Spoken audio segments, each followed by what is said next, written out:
¿En qué se parecen el producto escalar y el producto vectorial? Pues realmente en poco más que en el nombre. Primero vamos a ubicarnos. Un vector es una sucesión ordenada de n números, donde n determina la dimensión. Es más correcto escribirlo en forma de columna, pero en forma de fila ocupa menos dentro de un texto. Un vector tiene una norma, que se calcula como la raíz cuadrada de la suma de sus componentes al cuadrado. Esta es la norma 2 o norma euclidia, pero no es la única que existe. Hay infinitas formas de calcular una norma. El producto escalar y vectorial son operadores, como la suma o el producto, solo que en vez de operar con números operan con vectores. Si vemos la suma como una maquinita a la que le enchufamos los números y nos devuelve otro, los productos escalar y vectorial también son máquinas a las cuales les pasamos dos vectores, que deben tener la misma dimensión, y nos devuelven o bien un escalar o bien otro vector. Un escalar es simplemente un número. En física se distinguen las magnitudes escalares y las vectoriales. Las escalares son las que no necesitan ser definidas con una dirección, como por ejemplo la masa, longitud y las derivadas, el área, el volumen, densidad, etc. Pero las vectoriales necesitan de una dirección y un sentido para poder ser definidas correctamente, como por ejemplo la velocidad, aceleración, fuerza, etc. Todas ellas se pueden transformar en escalares si les calculamos la norma, pero estaríamos perdiendo información. Vale, visto esto, ya queda claro que el producto escalar es un número y el vectorial es un vector, que son cosas totalmente distintas. La interpretación geométrica del producto escalar es esta. Es tomar la proyección de un vector A sobre otro vector B y multiplicarla luego por la norma de B. Sería como hacer el área de este rectángulo. El producto escalar comparte las propiedades del producto, es conmutativo, asociativo respecto a constantes y distributivo respecto de la suma. Además, es cero si y solo si los vectores son perpendiculares, y se calcula como el producto de las normas por el coseno del ángulo que forman dentro del plano. Aunque hay una forma más inmediata de hallar su valor, que es multiplicar los términos en la misma posición y sumarlos. Pero veamos el porqué de esto. Un vector en realidad es la suma de unos números por los vectores de la base, SU1, SU2, etc. Esto es lo que se llama una combinación lineal, de tal manera que cualquier otro vector también se expresa como una combinación lineal de esta base con sus coordenadas como coeficientes. Estos vectores de la base entre ellos o bien son perpendiculares y su producto escalar es cero, o bien son paralelos consigo mismos y su producto escalar es su norma al cuadrado por el coseno de cero, es decir, 1 por 1. Así que desarrollando el producto escalar término a término, como si de un producto clásico se tratase, los términos de la misma posición se conservan, pues están multiplicados por 1, y los de distintas posiciones se cancelan, porque van multiplicados por 0. Y de aquí sale la fórmula que todos conocemos, la suma de los productos de los términos en la misma posición. En realidad, si nos ponemos exquisitos, el producto escalar es una aplicación bilineal simétrica. Vamos a verlo de esta forma.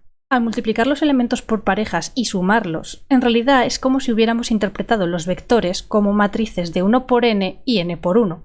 Las hubiéramos multiplicado y obtenido un número, que es una matriz 1 por 1. Pero realmente aquí en medio estaba escondida la matriz identidad.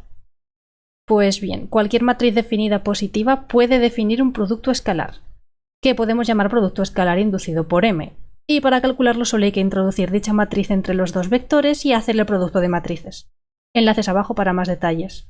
Esto altera totalmente la intuición geométrica de los vectores. Al reemplazar la identidad, tanto las normas como los ángulos se tendrían que calcular a partir de dicha matriz, de tal forma que la norma de V sería la raíz cuadrada del producto de V consigo mismo.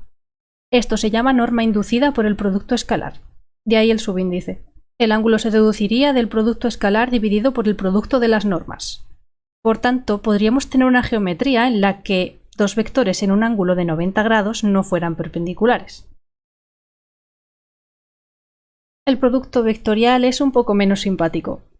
Para simplificar las cuentas, vamos a suponer que la perpendicularidad se da con vectores que forman 90 grados. El producto vectorial es un operador muy caprichoso porque solo tiene sentido sobre vectores en 3 dimensiones. Este producto recibe como entrada dos vectores de R3 y devuelve un tercero que es perpendicular a los dos originales. Si nos restringiésemos al plano, solo podríamos tener dos vectores perpendiculares entre sí, pero no un tercero. La única opción sería que este tercero se saliese del plano, es decir, que viviese en R3. Este producto no es asociativo, es anticonmutativo, distributivo con la suma y conserva la multiplicación por números. Dará el vector nulo si y solo si los vectores de entrada son paralelos. Su fórmula es esta.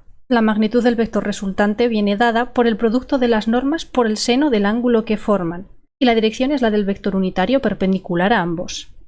Además, el valor coincide con el área del paralelogramo encerrado por los vectores A y B, ya que el área es base por altura, la base es la norma de uno y la altura es la norma del otro por el seno del ángulo. Para poder calcular su valor, planteemos los vectores dados como antes, en forma de combinación lineal de los vectores de la base canónica, E1, E2 y E3, que comúnmente se llaman I, J, K. No es la misma I que la unidad imaginaria. Por definición, el producto vectorial de I por J es K, J por K es I, y K por I es J, en negativo si los cambiamos de orden, y el producto de cualquiera consigo mismo es 0 al ser paralelos. Ahora desarrollamos el producto término a término. Aplicamos las propiedades mencionadas sustituyendo los vectores, tachando los términos que dan 0 y cambiando los signos pertinentes, agrupamos los sumandos y resulta que los coeficientes coinciden exactamente con el desarrollo del determinante de la matriz formada por los vectores unitarios IJK y los vectores dados en filas, que es la forma rápida de calcularlo que seguro nos enseñaron a todos. Existe un tercer operador vectorial llamado producto triple o producto mixto. Dados tres vectores v, u y w, su producto triple viene dado por el producto escalar de v con el producto vectorial de u y w, y su valor absoluto coincide con el volumen del paralelepípedo encerrado entre los tres vectores. Además, haciendo las cuentas pertinentes, se llega a la conclusión de que para calcularlo solo hay que desarrollar el determinante de la matriz formada por los tres vectores. Si quisiéramos extender el producto vectorial a n dimensiones, este solo tendría sentido si usásemos n-1 vectores de entrada. Por ejemplo, en R4, el espacio perpendicular a dos vectores dados no está definido con solo un vector, sino por un plano, que son dos vectores. Así que habría que usar tres vectores de entrada para determinar un cuarto vector perpendicular a ellos tres. Pero pensar en esto es meterse en el turbio mundo de los tensores, así que dejémoslo aquí y, como siempre, enlaces abajo con más detalles.